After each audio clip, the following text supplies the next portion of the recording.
Here's what I'm suggesting to you.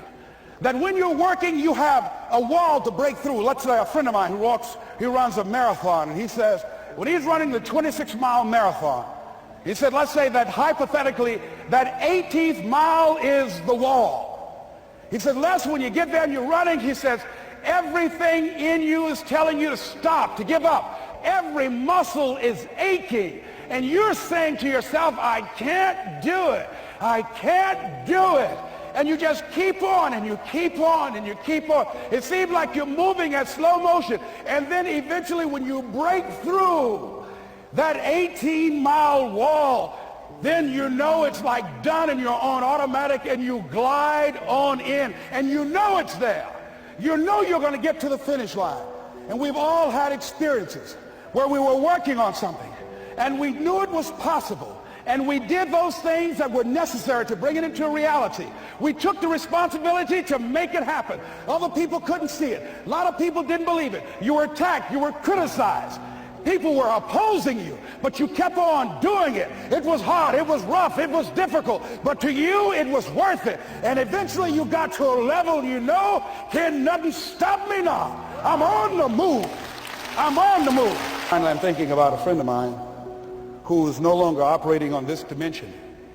His name was Jack Boland. He had this vision of a church that would serve various types of needs for people, their supportive needs, and helping them in recovery from drugs and alcohol and whatever addictions that they might be involved in. And he was known for bringing in different kinds of speakers. Over a year ago, he was diagnosed as having cancer, and he announced to his congregation that he's going to be taking chemotherapy, and that it was a possibility that the cancer would go in remission, and he was optimistic about that. And sure enough, it did for a year. And one of the things Jack always talked about is that he wanted to have his funeral while he lived. And so he invited a few friends, Wayne Dyer and myself and a few other speakers. He didn't tell us why we were there, but once we gathered there, the church, they told us in the room that Jack is going to announce to the congregation, he's bringing his doctor up. The doctor is going to say that we felt we could keep it in remission. It's out of remission, and he doesn't have much time left. And whatever words you want to say to Jack that you would say if he had made his transition, speak those words now. Well, we were shocked and we were somewhat stunned until Jack got there. They brought him in a wheelchair, and boy, was he courageous, and he had a strong smile, and they helped him up the steps, and he sat behind the podium, and each of us got up and we said a few things about Jack and the impact that he made on our lives. And he said, the doctor, after announcing that Jack didn't have long, he says, doctor, he said, I accept what you say, but it's possible that does not have to be the case. But if it is, I will enjoy life to the very last breath I take, even the chemotherapy. I will enjoy that. And Jack did, ladies and gentlemen.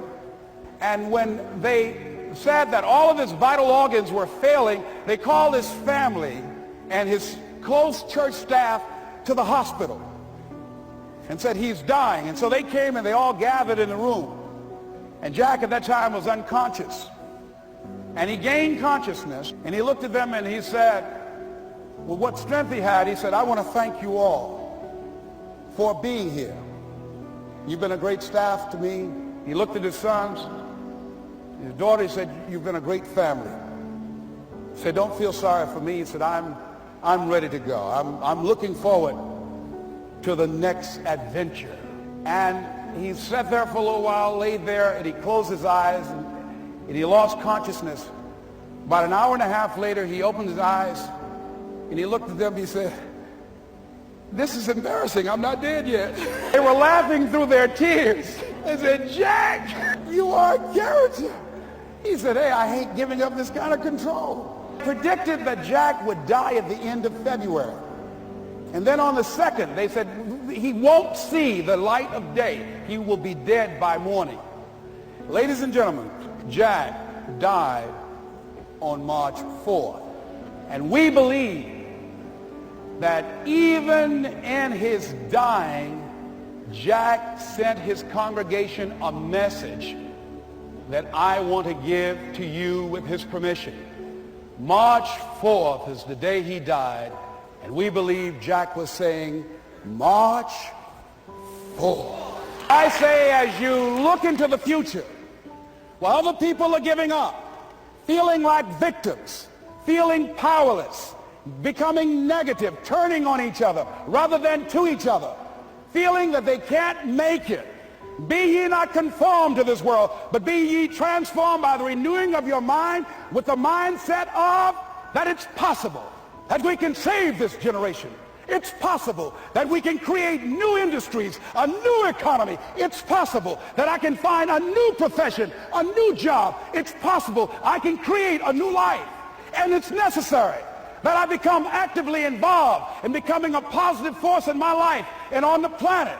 And it's me, yes, it's you, it's all of us, pulling together, working together to create this brand new future. And it's going to be hard. Easy is not an option. But if it's hard, we will do it hard. Whatever is required to snatch victory from the jaws of defeat. And it's worth it, yes. It's worth whatever we have to do. And once we know that, it is done. It is done. It is done. It is done. I say to you, whatever your dreams are, whatever you want to do, in the spirit of Jack, March 4th. Thank you.